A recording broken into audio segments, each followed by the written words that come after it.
Usually for Thanksgiving, we head out to go see family. Someone else always hosts. We typically help sponsor the host by paying for cleanup, etc. Our home is just too small to host the 30+ folks who typically show up through the day. This year that's obviously not happening. Other than us talking about not doing the usual, Thanksgiving didn't come up until yesterday. My kids have the week off from online school, and I was doing a puzzle with them before dinner when my husband walks in after work and says, "So did we get a turkey?" I looked at him and said, "Well, I know I didn't." "Did you?" He stared at me blankly and said, "No." "What do you mean? Do we need to get one still? Is it being delivered?" I shrugged and said, "I don't know nothing about no turkey." The kids and he looked so confused, so I helped them along and said, "I didn't buy anything. I didn't plan anything. No one said anything to me about Thanksgiving. Nobody offered to help meal plan, cook anything, do anything." He blew up yelling at me about how I should have obviously known. I said, "Why? I've literally never planned or made a Thanksgiving dinner in my life. The most I've ever done was help clean up or maybe peel the potato." I asked him why didn't he plan anything, why didn't the kids plan anything? Why is everyone waiting until the last minute and dumping it on me? He just sputtered and yelled and stormed off to his office and left me with the kids. We all had dinner, the kids cleaned up, and I was relaxing with some wine and a book after they all went to bed. My husband tore into me about how he can't believe I left this all to the last minute. Now there will be no Thanksgiving. How could I not be heartbroken to do this to the kids, etc. So I just looked at him and said, "Why didn't you plan? Why did you wait to the last minute to ask me?" He told me I was being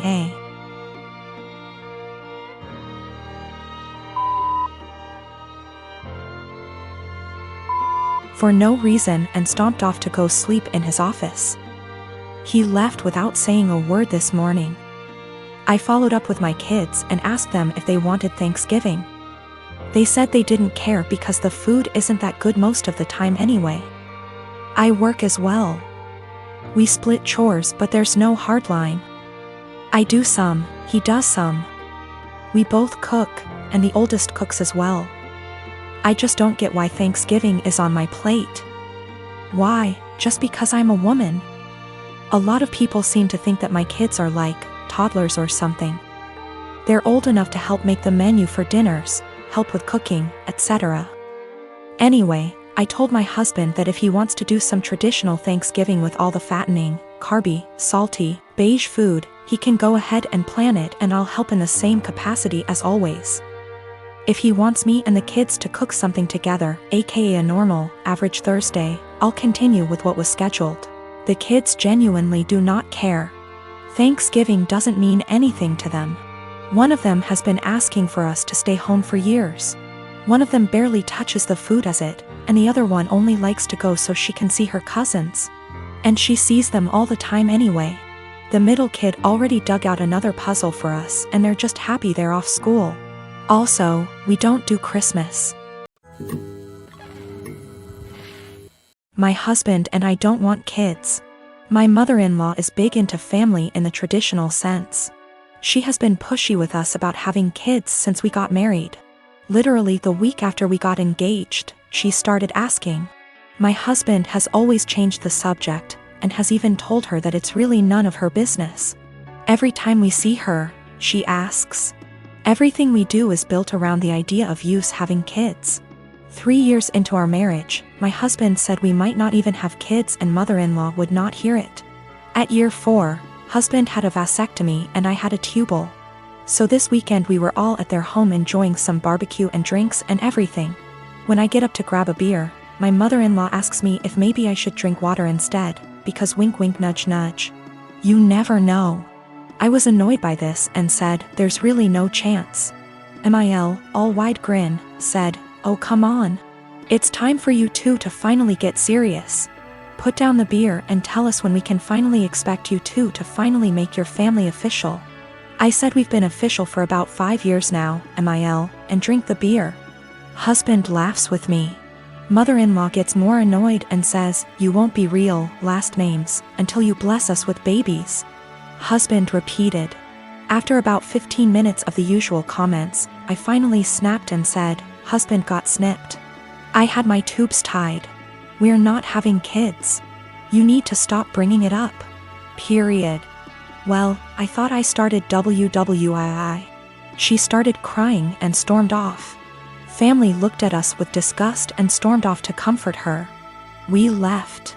Party kinda ended. The social media bullshit started shortly after. Vague posts, links about how motherhood is a woman's greatest calling, listicles about how unhappy childless women are, etc. Some meme about how I guess I wasn't a good enough mother and won't be graduating to grandmother. It's obnoxious to the point that I just muted all of them. My mother-in-law finally called me this morning and told me that she was willing to put this all behind us if husband and I came over, and listened to her reasons that we really need to have kids.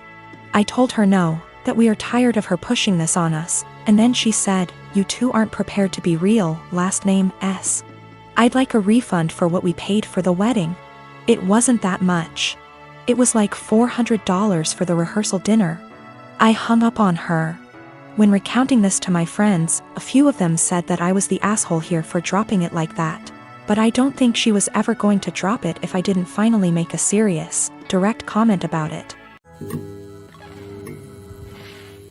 My husband just got promoted to shift manager 3 weeks ago. This meant that his 10 a.m. to 6 p.m. shift has now been switched 4 a.m. to noon.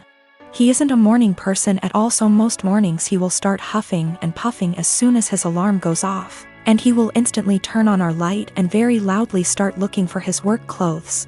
Have asked him several times to put clothes out the night before and he has yet to do so. I have also asked him to not turn the light on or be super loud.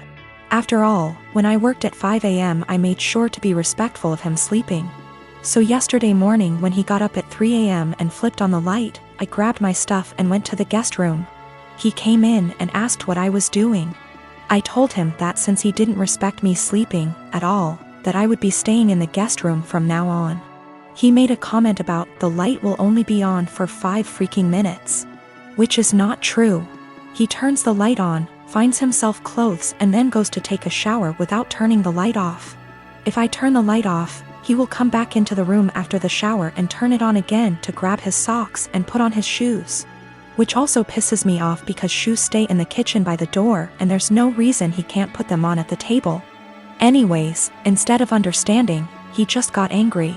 Mainly because he is not a morning person and he doesn't like dealing with anything in the AM. So, while he was at work yesterday, I moved all my stuff into the guest room. Last night he practically begged me to sleep in the bedroom and promised to let me sleep. Well, this morning he flips on the light again, so I sit up and I'm like, "Are you kidding me right now?" And he says, "I'm being quiet." As if that was the only issue. So I went into the guest room and locked the door. I told him I was staying in here from now on despite his efforts to sway me. He thinks I'm overreacting. I work 4 p.m. to midnight. And cute little tidbit, I'm the breadwinner. I make nearly $5 more on my hourly wage. I don't want to go into tons of details. You need to know that for the last 7 years I have not been at home. And during this time my 2 brothers and sisters were still living there.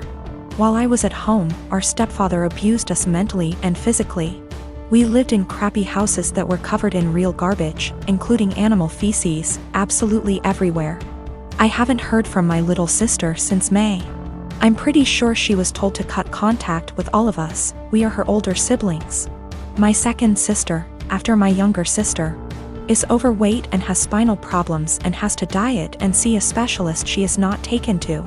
I told the social worker that I wanted to check on them because they were in a sorry state and because I'm not sure if there is still any physical or psychological abuse going on in the house.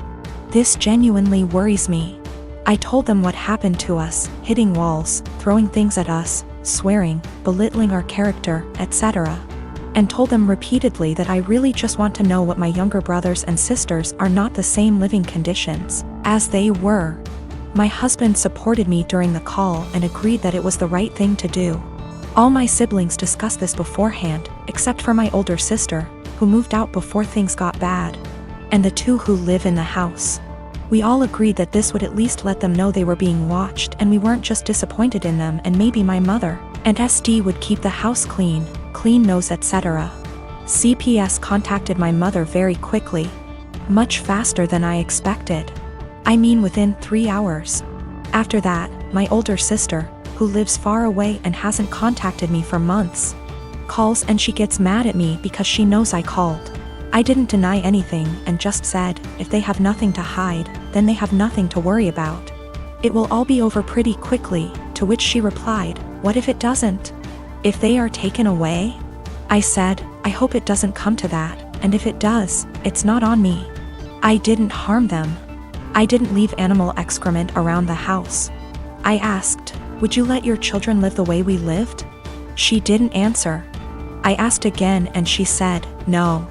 I'd keep a decent house, but it's not your job to tell someone else how to parent. I said, okay. So, if that's all, why did you call? I think we're done. She told me that we all need to get over what happened to us and move on. She left long before the violence started and she wasn't around, regardless of my personal experience. I can't help but feel like I did something wrong. I have limited contact with my mother because of her husband, and she denies that any of us have ever been abused. My sister asked, why don't you just come in and see the conditions? I told her, I can't be around my stepfather. I refuse to expose myself to this negativity again.